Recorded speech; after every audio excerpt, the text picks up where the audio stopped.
দর্শক, আপনারা দেখছেন পাবলিক বাংলার এই মুহূর্তের একটা গুরুত্বপূর্ণ আপডেট দর্শকদের জানাবো। ওয়াকফ বিল নিয়ে শিয়ালদা চত্বরে নওশাদ সিদ্দিকীর একটা প্রতিবাদ সভা ছিল, কিন্তু ভাঙড়ের একাধিক যারা আইএসএফ সমর্থক কর্মীরা ছিল, নেতারা ছিল, তাদেরকে আটকানো হয়েছিল, তাদেরকে যেতে দেওয়া হয়নি। পুলিশের তরফ থেকে তাদেরকে বাধা দেওয়া হয়েছিল ভাঙড় বিধানসভার মাটিতে। সেটা দেখেছে গোটা দেশ, গোটা বাংলা। আবার সেই রাত্রে ফুরফুরা দরবার শরীফের পীরজাদা কাসেম সিদ্দিকী যখন ভাঙড়ে এসেছিলেন, সেই কাসেম সিদ্দিকীকে দেখে যারা আইএসএফ সমর্থকরা ছিল, সেই কাসেম সিদ্দিকীকে দেখে তাকে গো ব্যাক স্লোগান দিয়েছিল। এই কারণে দিয়েছিল যে যখন আইএসএফ কর্মীদেরকে আটকানো হচ্ছে, তখন এইসব পীরজাদারা মুখ খোলেনি বা কোনো বিরোধিতা করেনি। কি একাধিক স্টেজে মমতা বন্দ্যোপাধ্যায়ের পাশে দেখা গিয়েছে সেই সব পীরজাদাদের।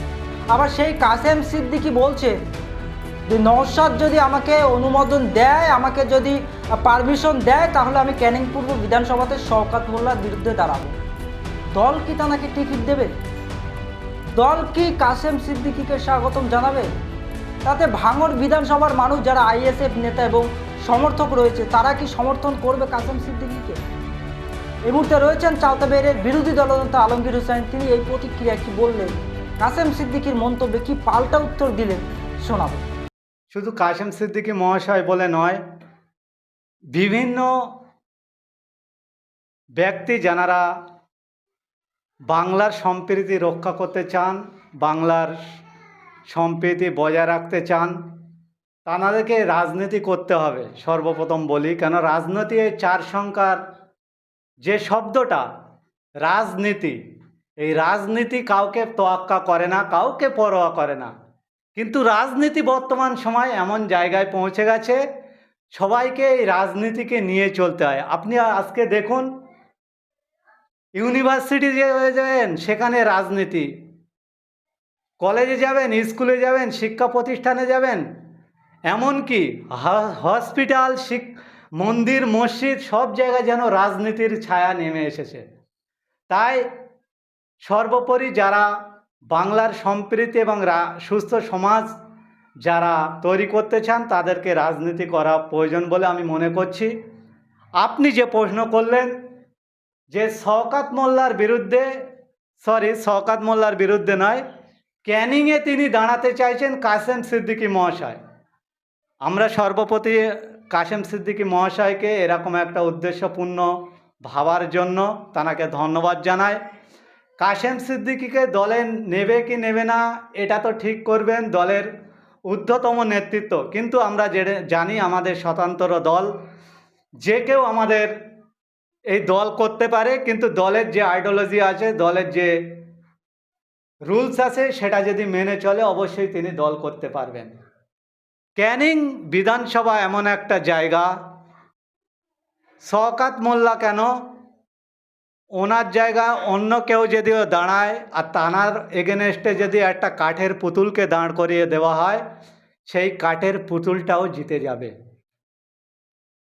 আমরা জানি 2021 সালে কি খেলা খেলেছিল ট্যাংরাখালী কলেজে এই শওকত বাবুরা।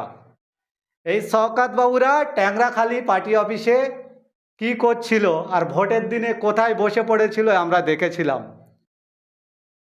এই যে সার্ভার ডাউন করা এমএলএ, ক্যানিং পূর্বের এমএলএ, সার্ভার ডাউন করা এমএলএ, জবরদখল করে থাকা এমএলএ, এই এমএলএর বিরুদ্ধে যদি ক্যানিংয়ের 5 দিনের শিশুকে দাঁড় করান না, সেই 5 দিনের শিশুর ক্ষমতা রাখে ওই শওকত বাবুকে হারিয়ে দিতে। যদি গণতন্ত্র প্রতিষ্ঠা রূপে যে ভোটটা নির্বাচন, অবাধ নির্বাচন হয় এবং শান্তিপূর্ণভাবে যদি গণনা কেন্দ্রে যে সংবিধান অধিকার দিয়ে রেখেছেন না, ও বাবু 1 ঘন্টাও লাগবে না ঠান্ডা হতে। তাই কাসেম সিদ্দিকী মহাশয় যদি সেইখানে দাঁড়ান, আমি মনে করি ক্যানিং বিধানসভায় যে ভোটটা আজও পর্যন্ত বিরোধী কোনো শক্তি পায়নি, সেই ভোটটা এই কাসেম সিদ্দিকী মহাশয় পাবে। তানাকে দল কি করবেন না করবেন সেটা দলের অভ্যন্তরের ব্যাপার, ঊর্ধ্বতম নেতৃত্বের অভ্যন্তরের ব্যাপার। কাসেম সিদ্দিকী মহাশয় যদি শওকত মোল্লা মহাশয়ের বিরুদ্ধে এগেনস্টে ক্যান্ডিডেট হন, তাহলে প্রচুর প্রচুর ভোটে জিতবেন এটা আমরা মনে করছি। সেটা ক্যানিং পূর্বের বিধায়ক তিনি কি মন্তব্য করবেন এবং ক্যানিংয়ের যারা ভোটার আছে তানাদের কাছে আপনারা মতামত নিয়ে আমার মনে হয় সব থেকে বেটার জায়গায় পৌঁছাবেন। এই প্রতিদ্বন্দ্বিতাকে আপনি কিভাবে দেখছেন? কারণ এলাকাবাসীর সমর্থন কার দিকে? কারণ যেভাবে ক্যানিংপুর বিধানসভার বিধায়ক শওকত মোল্লার একটা জনপ্রিয়তা বিধায়ক, তার একটা প্রভাব রয়েছে, সেই ক্ষেত্রে জেতা তো অনেকটাই টাফ। কারণ 2021 সালে যখন বিধানসভা নির্বাচন হয়েছিল তখন তো আইএসএফ প্রার্থী জিততে পারেনি। দেখেন, আমি যদি প্রভাবের কথা বলেন, প্রভাবের কথা যদি কাশেম সিদ্দিকী মহাশয় শওকত মোল্লা মহাশয়ের মধ্যে কম্পেয়ার করেন, অবশ্যই শওকত মোল্লার দিকে প্রভাবটা বেশি থাকবে। কেননা শওকত মোল্লা ওইখানকার দীর্ঘদিনের বিধায়ক, মানুষের সঙ্গে আছে, মানুষের সঙ্গে ওঠা বসা করছে। সেই দিকে রাজনৈতিকভাবে কাশেম সিদ্দিকী ভাইজানের মানে এন্ট্রি অনেকটাই কম। তিনি একজন ধর্মগুরু এবং ধর্মপ্রচার এবং ওয়াজ মাহফিল করতেন, এইসব দিক দিয়ে তার প্রভাব অনেকটা বেশি। কিন্তু একটা কথা বলি, শওকত মোল্লার যেমন প্রভাব বেশি, শওকত মোল্লার কাছে ক্যানিং বিধানসভার মানুষ আক্রান্ত হয়েছেনও বেশি। সেই ক্যানিংয়ের মানুষ এই শওকত মোল্লার হয়তো সঙ্গে থাকতে পারে, শওকত মোল্লার ডাকা মিটিং মিছিলে যেতে পারে, কিন্তু শওকত মোল্লার হাত থেকে বাঁচার জন্য তিনি যে নির্মম অত্যাচার করেন সেই অত্যাচার থেকে বাঁচার জন্য মানুষ প্রভাবটা ভোটের দিনে কাশেম সিদ্দিকী মহাশয়ের দিকে দেখাবে বলে আমরা মনে করছি।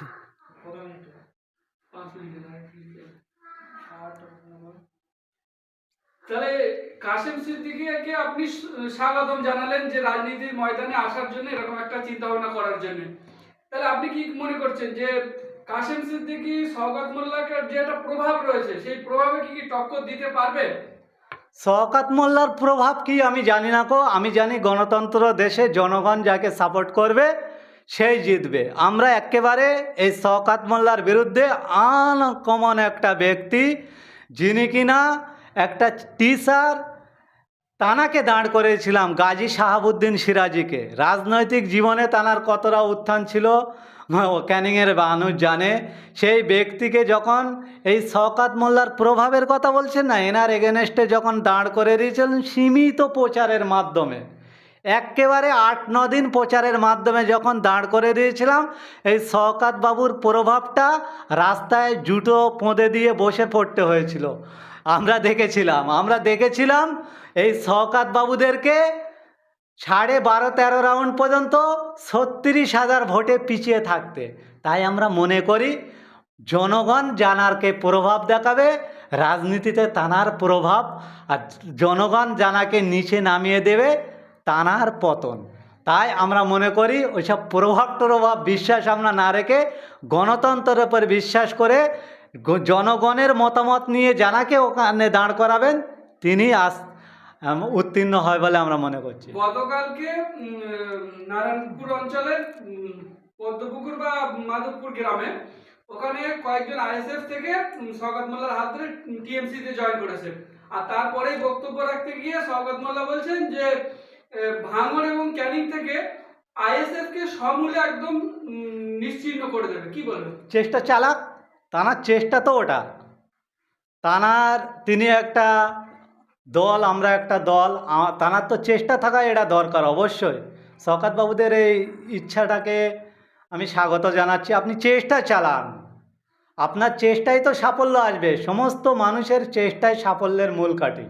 কিন্তু ভাঙড়ের মানুষ তানারা ঠিক করে নিয়েছেন যে কোন দলকে এখান থেকে নির্মূল করতে হবে আর কাকে এখানে উৎখাত করতে হবে, ভাঙড়ের সাধারণ মানুষ সেখানে ঠিক করে নিয়েছে। ওই শওকত বাবুরা, ওই সায়নী ম্যাডামরা বা অন্যান্য বিধানসভা থেকে নিয়ে আসা নেতা মন্ত্রীদের এনে তানাদের গলা চেঁচিয়ে কোনো লাভ হবে না। ভাঙড়ের ভোটাররা যেটা ঠিক করবে সেটাই হবে। আর ভাঙড়ের ভোটাররা তারা ঠিক করে নিয়েছেন কোন কালপিটকে এখানে রাখা দরকার, তাড়ানো দরকার, আর কোন কালপিটটাকে এখানে থেকে তাড়িয়ে শেষ করা দরকার, কোন দলকে এখান থেকে উৎখাত করা দরকার। ভাঙড়ের মানুষ ঠিক করবেন।